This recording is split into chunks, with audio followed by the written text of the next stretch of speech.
All right, well, welcome everybody to this conversation today.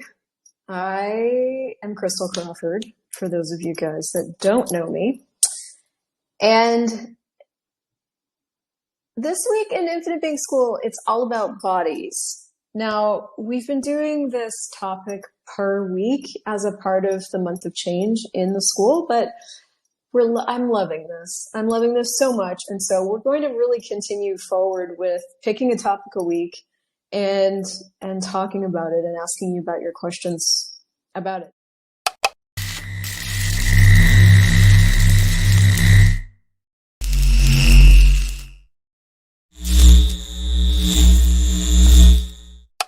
There's so many huge universes of conversation. So I'm going to tentatively title this like starting to get your body as the sensory organism that it is. That's a terrible title, but you guys have so many questions. And what I try to do when you ask your questions is sort of find the thread that runs through it.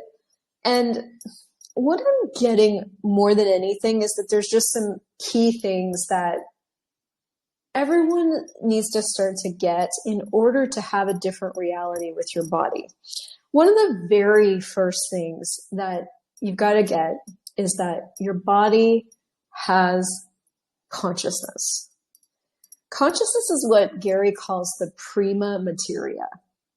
It's what everything is made of. So like in this office that I'm in right now, I can look around and I've got desks everywhere and chairs and floors and me and the air conditioner and the ceiling and everything that I place my eyes on has consciousness, but also everything in the room that I can't see with my eyes has consciousness.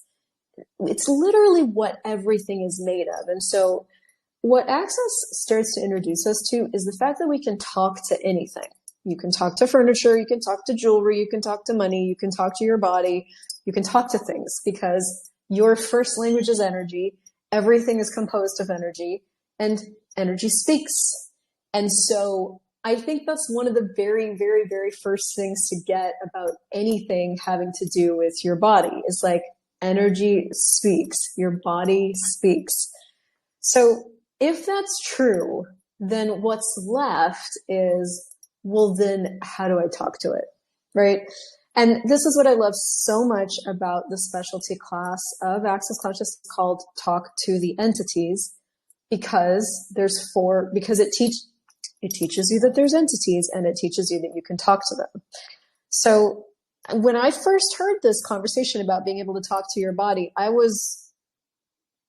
it was so far outside of anything I could grasp with my mind that all I could do was start to play with the very few things that I was given right at the beginning. And I really got introduced to this conversation in my first foundation class. And so that's a 4-day class for those of you guys that don't know. It's the second core class after the bars. And so we would be in class when we were doing live classes, you're in class for a full day and then you have lunch, or in class for the morning, have lunch, have class, go home for dinner. So the reason I say that is because we would break for snacks and we would break for lunch. And one of the first times that I was introduced to talking to my body was like when we took a break for snacks and the facilitator said, everybody, okay, we're taking a break. Everybody walk into the room where the snacks are and ask your body what it wants. So of course I'm like, what are you even saying? You crazy mujer. Like, what are you even saying? So I asked that and she's like, well, your body has consciousness. Your body will tell you things. I'm like, okay, fine. I hear nothing. She's like, why don't you start with standing in front of something that you think you want to eat, and seeing what occurs. Does your body naturally lean towards it? Does your body lean away from it? Like, is your body a yes for this thing? Is your body a no for this thing? And so that's exactly where I started. And that, I know some of you brought that up of like, I think somebody said here, if I ask a question to my body, I stand up, put my hands on my body and wait and to see if it goes to the front or the back. And that's Inga that said that. Inga, what I would say is you're working too hard. Literally, like when it comes to food in particular, like you can stand in front of a table full of food or a fridge full of food and just hold the thing, especially if like there's bunches of choices, hold the thing in front of you. If your body naturally goes forward, it's a yes. If your body kind of stays neutral, it's a no. And if your body goes backward, it's a no. Like that's how intuitive and responsive our bodies are. So that was my first introduction to my body has consciousness and my body speaks to things. So this thing about food was really interesting to me because at the time that I found Access Consciousness, I was this close to going to get my degree in nutrition. I was big into healthy eating. I was big into that world. I had totally changed my husband and my diet at the time. Like I had just transformed everything. The people in my small town where I was living would come to me for food advice. So food was a really big thing in my world. It had been a big thing probably since I was a little kid because my mom was constantly on some weight loss kick or whatever. So this thing about asking your body was really interesting to me because I was accustomed to putting together a program for my body so that I could achieve particular results. And I was very good at that. I could achieve those results.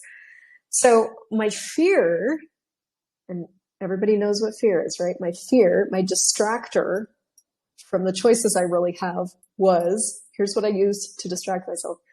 If I allow my body free reign, I'll get fat. I won't have any control anymore. Like if I actually allow my body to have the choices, everything's going to go to shit. That was my fear. Those are the things and the beliefs that we use to never get so aggressively present that we actually start to be able to distinguish what's us and what's our body. And yes, there are two different distinct beings at play here, right? There's you, the being, and you, the body. So that was my fear. So I spent the next, I have played since that moment with asking my body about all kinds of things. And here's the thing you got to get. Your body is involved in almost everything that you do, clearly, because you walk around in it, you interact with it, you have sex with it, you eat with it, you travel with it, you clothe it, you bathe it. You wouldn't even need money if you didn't have a body. So your body and your body actually has preferences and things that it would like. So I think that's a really key foundation for any body conversation. I think foundation number 2 that just goes hand in hand with it is that we started with your body is a sensory organism. So not only is it made of consciousness, is it conscious, but it's aware. So the thing about awareness is that 99.9999999% of what your body is aware of can't be seen. It can't be seen. It might, the awareness that you're having may eventually be proven with sight, but 99.99999% of what your body is aware of cannot be proven with sight. And yet it is still occurring. Now, that's actually true of all of your awareness, but for some reason, when it comes to our body, we tend to go to, my body's hurting, but nothing's happening. I can't see any reason for this pain to be occurring. And so therefore it doesn't make sense. That's typically kind of where we go with body intensity. Now, so you got to get that your body is a sensory organism. It picks up on energies. It's a thing. I think third really key important part of this body conversation is that most likely your body is also a healer. So it's got these immense capacities for awareness, for healing, for transformation, for contribution. And none of that is talked about in this reality. All right. And yet it all still exists. So what I've gotten over the last 10 years is that it's now my job to learn how to function in a different way with my body. I was taught to function as a person with a body that had to do things with it, basically, right? Like I came in with this body. Number one, my body was wrong. That's what I learned, okay? I learned that my body was wrong. I learned that my sexual energies were wrong. I learned that most of the time bodies get fat and that's wrong. You know, I learned that the way that I looked was wrong because I was different. I learned a lot about the wrongness of my body, right? My stomach was wrong. This was wrong. That's wrong with legs. You know, when you dress this way, that's wrong in terms of sex. Like there was so much education on the wrongness of my body. So maybe you can look at what you got as education about your body. I got no education about what was actually true about my body, its capacities, its abilities, and then how to use them. So it is very important to look at that because the way you were taught to function with your body is going to be very, very different from what you need to start to learn now. And I think getting that this is a learning process is important because that means this conversation is not a sprint, it's a marathon. Pretty much like every conversation in consciousness. This isn't just like a hack that you're going to use one time and have results, although you can use some of these things one time and have results. But this is and your body is an invitation to presence. Now, the thing about presence is presence has nothing to do with thinking or finding reasons why things are occurring. Thinking and finding reasons why are not presence. They're judgment. Presence is being with something and being the question of, well, what is this? What can I do with it? Can I change it? How can I change it? Now that's really different. Like it took me probably, 6 or 7 years with the access tools to even get those questions. So in the beginning, you might not get those, but I want you to pin the information that your body is an invitation to presence. Now, here are the primary points, in addition to the ones that I just laid, that I want you to get from the questions that you asked, okay? Point number 1, you are aware of many more things than you are conscious of. If every single thing is made of consciousness, has consciousness, is it possible you are unconscious to many of them? Okay? Now, unconsciousness is not wrong. Unconsciousness is just not conscious. So all that means is that there's no presence with. That's what unconscious is. You're not being present to what is. So, for example, when you start to take the classes of Talk to the Entities, what you start to get is the spirit world exists. It exists whether you acknowledge it or not, which means you have a lot of spirit activity going on around you all the time. Whether you want to believe you have an ability with it or not, it's still occurring. So whether you want to believe that your body can pick up on all these energies or not, it's still occurring. So what I learned via Talk to the Entities is like, it's going to make my life a lot easier to get that I'm aware of a whole hell of a lot more things than I'm ever acknowledging.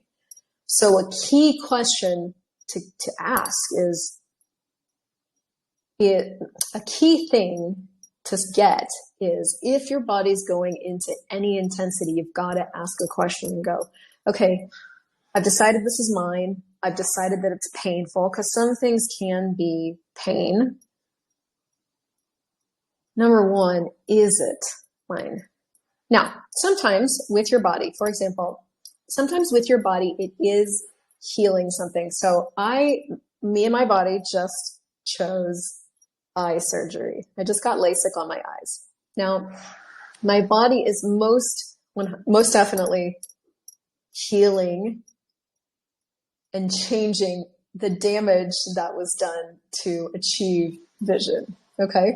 So I can feel lots of things, and it's not super comfortable. It's not totally uncomfortable either, but it's not totally comfortable. Like I don't yet have back the natural function of my eyes. They are definitely handling something. So that can occur, right? Like you have a surgery, you have a break, you know, your body has an impact of some sort. There's a healing process that goes on. Okay. And so like, that's like kind of like direct physical trauma. Okay. Where your body is like healing directly something that occurred. That can occur. There's also like indirect trauma that didn't necessarily happen to your body, that your body is attempting to heal as well, because your body just heals. That's what it does. And it heals everything in its radius. As far as it's concerned, probably there's no separation, right?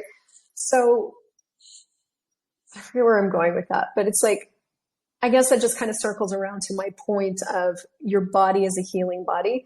And sometimes the pains or the intensities that you have going on in your body are yours in the sense that they are occurring as a direct result of something that occurred. But I mean, even that, I was last night laying in bed with my eyes and I had them closed because they were kind of tired. I asked my body, it was pretty clear my body wanted to close my eyes. So I laid down and I'm laying there and I'm perceiving all these nerve sensations in my eyes. And probably after day one of the surgery, it was pretty vulnerable because your eyes are they're so vulnerable. Right. And I had this mental image of what had occurred during the surgery, and I could perceive they actually felt like they'd been stitched together it was kind of aggressive. And so last night, so I'm laying there last night and I'm having more nerve sensation than I'd had. And when this particular surgery, they have to slice through the nerves to get to the myopia so they can slice that out. Like it's aggressive. And I'm laying there with my eyes closed and I'm perceiving this nerve sensation. And I asked instead of going into any kind of fear or panic that the nerve pain was going to get worse, because I could feel all these different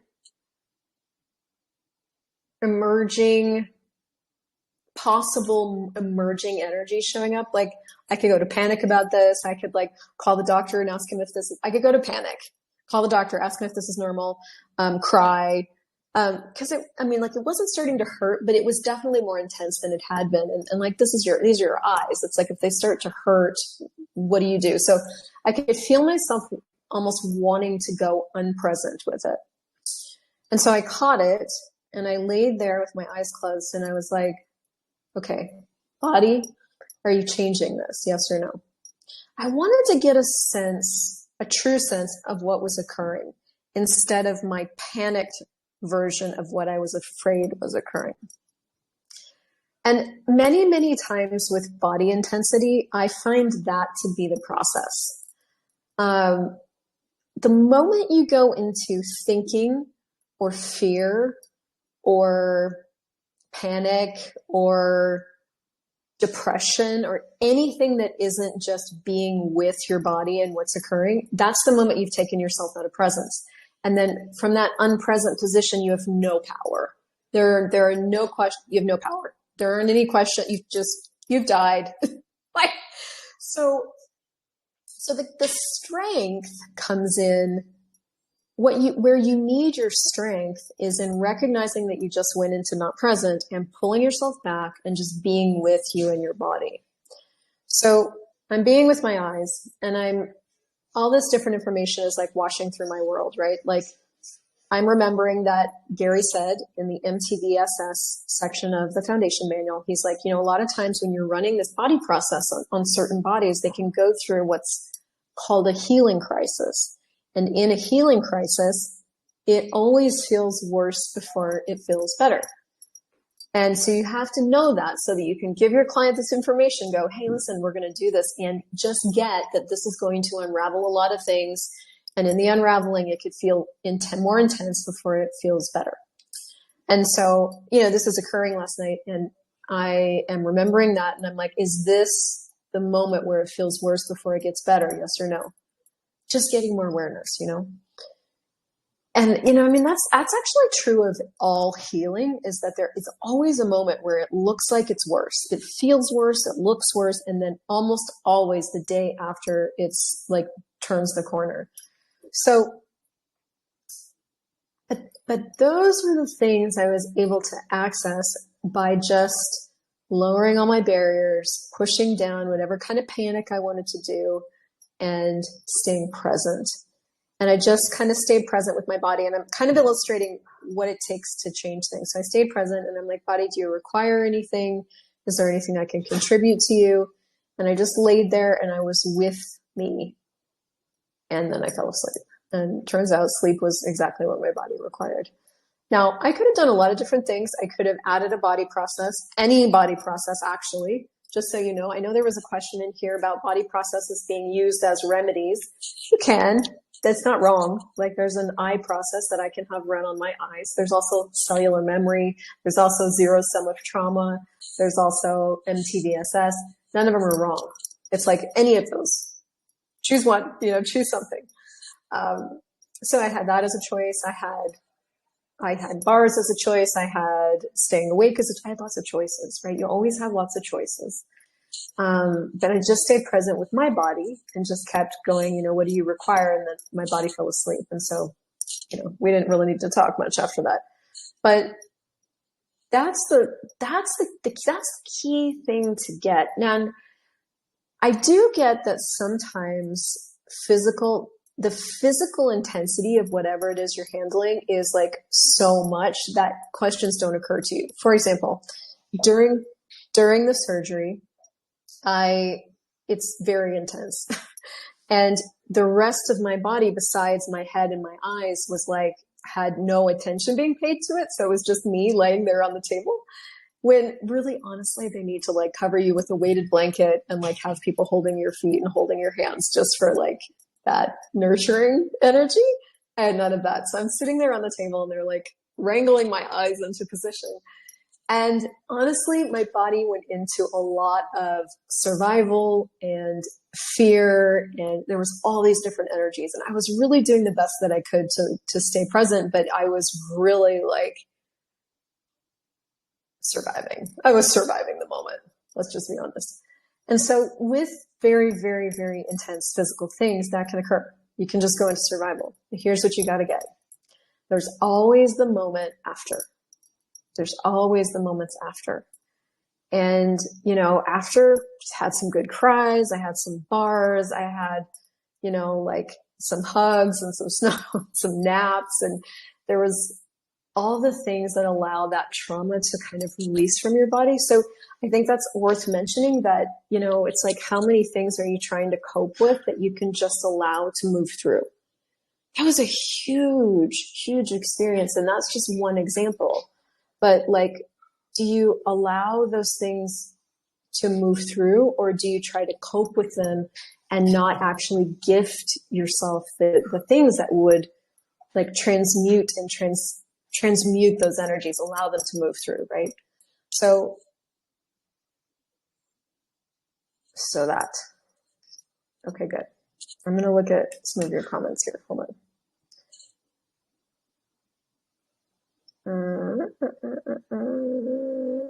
Okay, no comments. Okay, good. So let me go back to these questions here.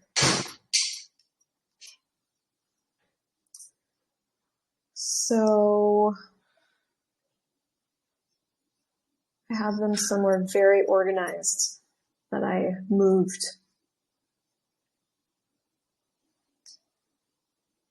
Okay, so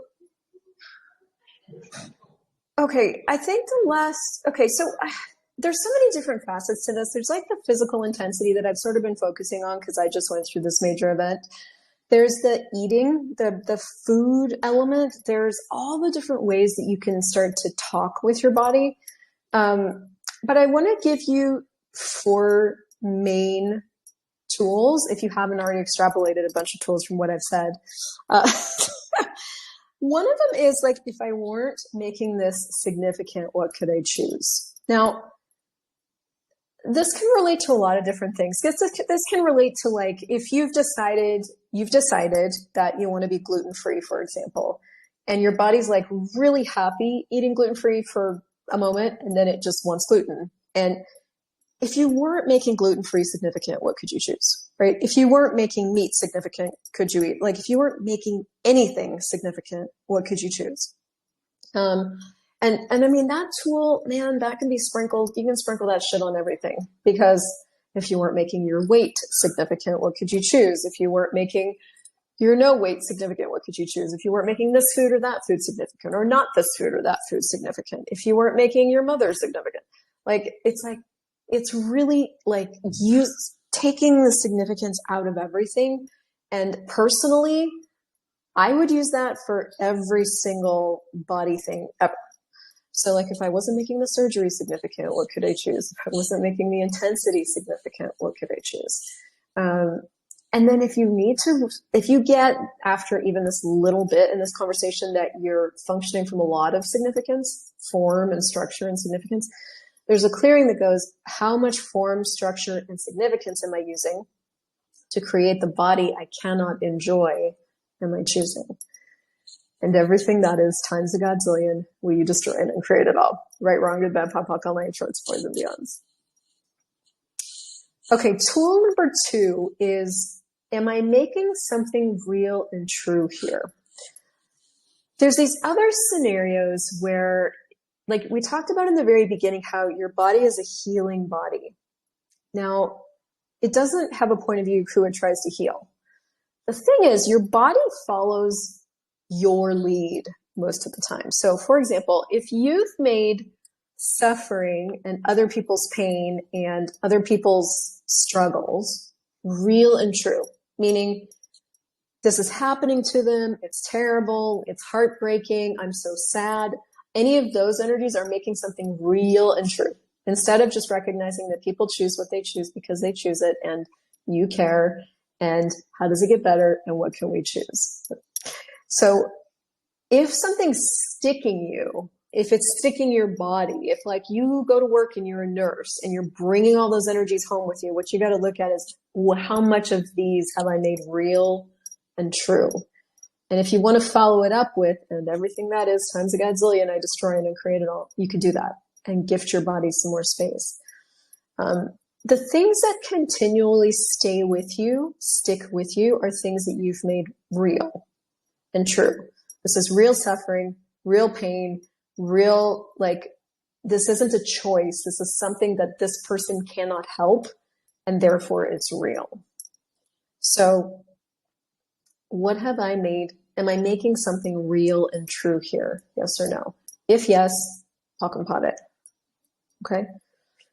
Number 3 tool is huge, and it has to do with that physical intensity. And you can go, is this pain or is this awareness?